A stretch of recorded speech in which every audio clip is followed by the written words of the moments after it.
Welcome back to In His Mind. So just want to take a minute here and point out something that has been on my heart for a very long time, but it's it's important, but it is minor in the grand scheme of things. And to say thank you to the older men and women out there who are helping out with the next generation. Mentorship. We need it, and we are not getting it, and we need to have it in our lives in some way or form, There's too much that is dividing men and women and the older and the younger generation. Technology is a big part of this where it causes division. Social media, definitely. It is a way to communicate and to be able to respond to others, sure, but so much of that seems to be hijacked by political garbage where it's designed to do nothing but hurt, distract, and to ruin whatever relationships and friendships that are there. I don't like politics ever since I lost a really good friend because we couldn't come to agreement, and we could never come to agreement, and we felt very strongly, and it ruined a relationship, friendship, a really good friendship. And ever since 2012, 2015, 16, I can't remember the year. I lost a good friend, and I miss him. I miss him. Great guy. Oh man. So, feminism is another part that plays a big role in kind of keeping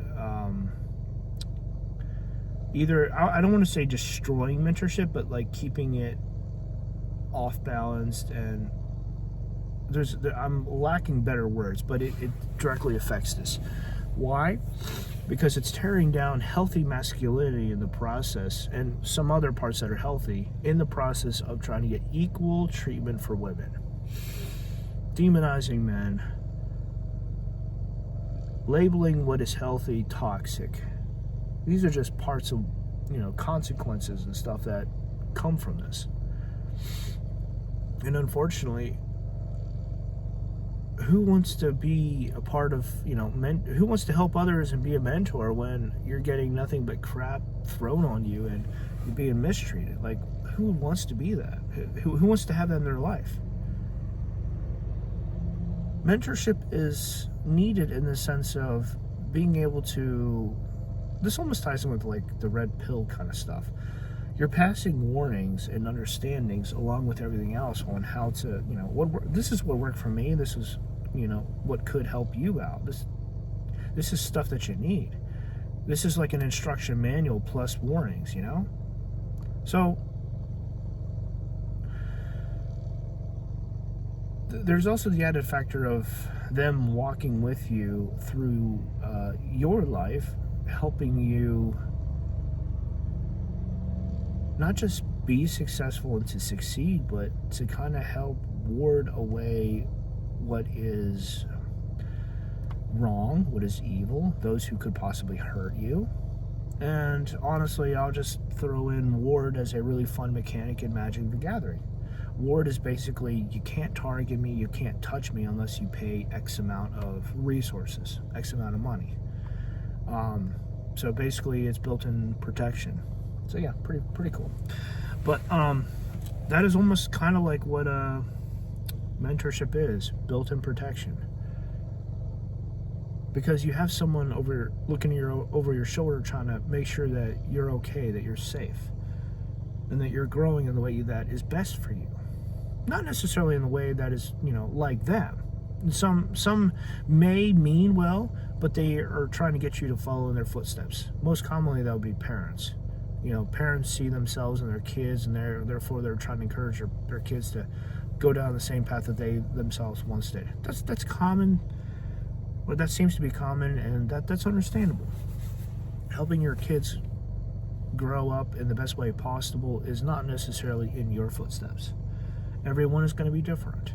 There are strengths and there are pros in this. I want to say sometimes the cons are basically very simple. This is a new direction, a new path, and whatever experience you have is hard pressed to figure out what could help them. Like they're building a life while they're on the go. So they have to do the best. Those who are helping them out have to do the best that they can with what they have, cobbling things together, so to speak, on the fly. Think of it as what the Army says.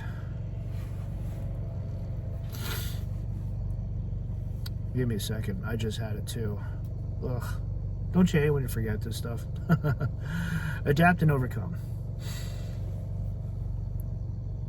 There's actually another one too, now I think about it. Adapt and overcome. Yeah, there's another one out there, but the idea is you're taking what's there and you're applying it on the go, and you're adapting to any situation that you happen to fall into.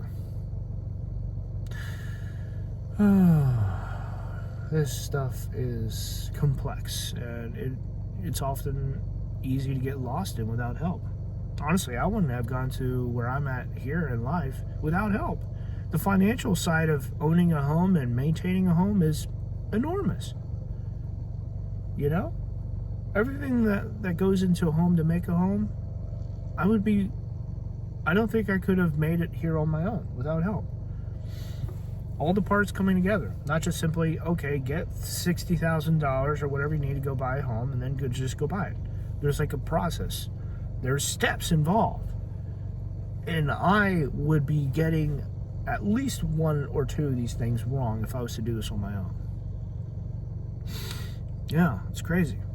But the thank you that I want to say is, Brother Vince, Brother Nick, and my Uncle Jim, and there's another good friend of mine, Jim. Some of the other friends that were in my life, older gentlemen, I want to reach out and thank them because this stuff matters, and they've really done a lot that has made an impression upon me. There was a brief period of my life where I was actually going to this was an offshoot of Teen Challenge, and I went there purely for the boarding school, not for the drug rehab. Teen Challenge. Give me a second. It's an offshoot of Teen Challenge. It was right outside of Pennsylvania, Scranton, Pennsylvania, and it was shut down.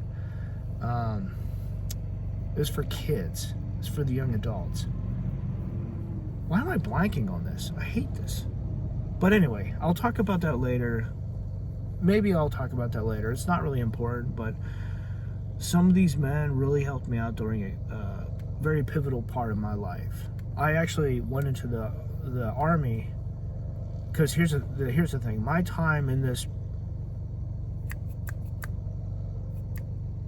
time spent at this facility that was under Teen Challenge, New Hope Academy, that's what it was called. My time in New Hope Academy, even though it was short-lived, it was very pivotal because it was right before I went into the military, and I had a lot of training, spiritual training, and I did some other things, but I learned a lot along the way that really kind of opened my eyes to this and the need for this. A lot of things were started during that year, let me put it that way. And the men who have pretty much been a part of my life during that particular section of my life, I will never forget.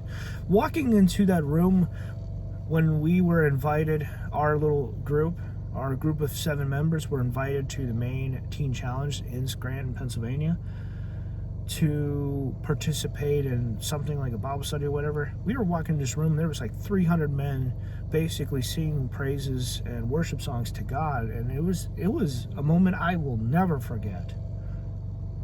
It was awesome. God was there. You didn't just hear it, you could feel it. The Spirit of God moving. So the thing is, trying to put the pieces together is hard, but at least I can say thank you, and you can do so much good by passing on what you know, whether it's good examples, bad examples, the pros, the cons, the scriptural stuff, the warnings to the next generation. Not everyone who I talk to is going to be a Christian, I know that, but at least I can say, hey, you can still help out. You can still help set the next generation up for success. And there is going to be a next generation. but the birth rates are declining because feminism is in effect, where the one of the unfortunate side effects of this is pushing women into the workforce by saying, being a mother is bad. You shouldn't be a mother. You shouldn't have kids. You shouldn't have a family.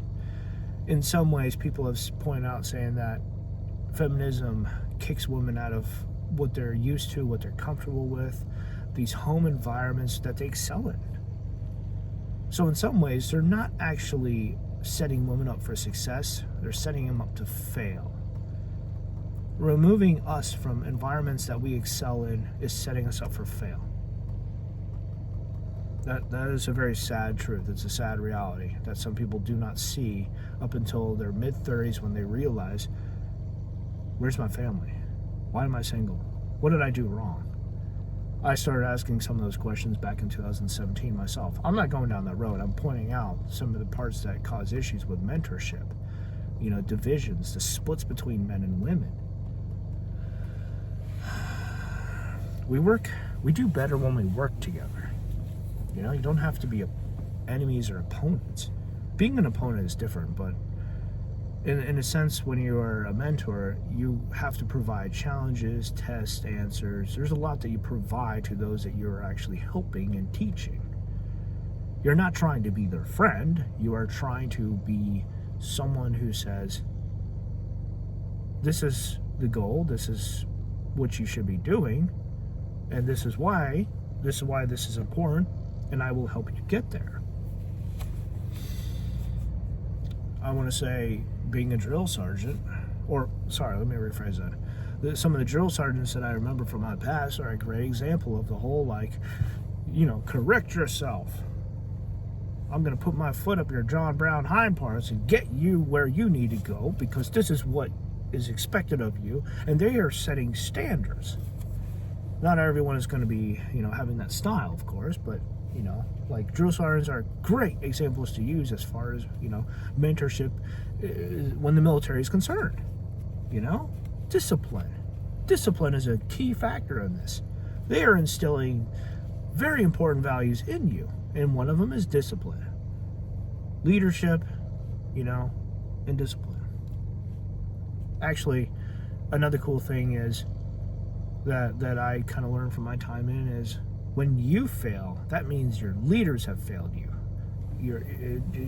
There's a lot of people on the outside that don't take that seriously. They don't, they do not take responsibility for the whole, if you fail, that means I failed as my job as being a leader. That part I admire, because that means they're going to stick it out in the long run. They're going to do the best they can. They are going to get you from point A to point B and C and D, or whatever else that is there. Mentorship is like that in a lot of ways. Whew. It doesn't end. It only changes. Why? Because you find, as you go from different stage of your life, you'll go from being someone who has a mentor to being a mentor, or something like it. You could actually be behind the scenes and do an even better job in some cases in some of the mentors, because people notice those who put their heart into something, who do their best. I almost want to say that there's an aura that some people can sense that really hits home. So you can be behind the scenes and still make all the impact in the world as far as to those there. I'm having in mind some people from my old church before I ended up moving. So I have to thank them. I have to point them out and say thank you, because they made an impact in my life, just as there's probably some people from your past that you're thinking of that has made an impact in your life. Yeah. Now, here's the other thing too, as far as, tying the Bible and Scripture and all this into it. Mentorship has been in the Bible, but it's very interesting. Since the Bible study group that I'm talking about is focusing on a passage involving Abraham. Abraham was directly mentored either by Jesus, that some believe, did meet up with Jesus, that ties back in with some other videos like about the patriarchal blessings, and it's really cool stuff. But also from God being a mentor to Abraham. Now for others, I'm trying to think of other examples here. King David, I don't think he necessarily had the time to be a mentor to his sons, for sure. I'm trying to find some good mentor. Anyway, there's some examples of mentors, and I'm drawing a blank here. But being able to help some of the people in the Bible have been helped by others, and they give him credit in some way, shape, or form. So it's just really cool stuff. Man, I wish I had more examples of Abraham and God. That's all right, though. Solomon was gifted with wisdom. So in a sense, even he had some sort of mentorship with God. However, some people speculate that he ended up falling away and relying on the wisdom that he was given rather than on the Creator himself. And part of that is, he had 300 wives, and, what they valued played a part in why he backslid, or he slid off and lost sight, he lost focus, is because he ended up caring and valuing what his wives valued. When you bring politics into this, because some of those marriages were actually out of a political nature, so to speak, it really shifts the boundaries, and too much shifts when you bring politics into it. Let me put it that way. Because it's not about right or wrong. Politics is never about right or wrong. They just use that as some sort of a mask to hide something else. Ugh, I hate it. It's like a different kind of nasty game that I want nothing to do with the exception of Magic the Gathering, where they actually say politics, politics are fun there. Hey, I'll help you out if you help me out. Don't hit me, don't do this to me, and I'll let you draw out your cards or whatever. That's the only kind of politics that is fun that I will ever tolerate. Ever tolerate. Oh my word. Anyway, I'll end it here. I would love to hear your thoughts on this, because this stuff matters, and I wish this was more involved. We need each other. And we need help getting through this life and making the best that we can out of our lives. You want a family, you want kids, right? You want to find fulfillment, you want to find love, you want to find so much in this life, and you need help getting there. All right, until next time, take care.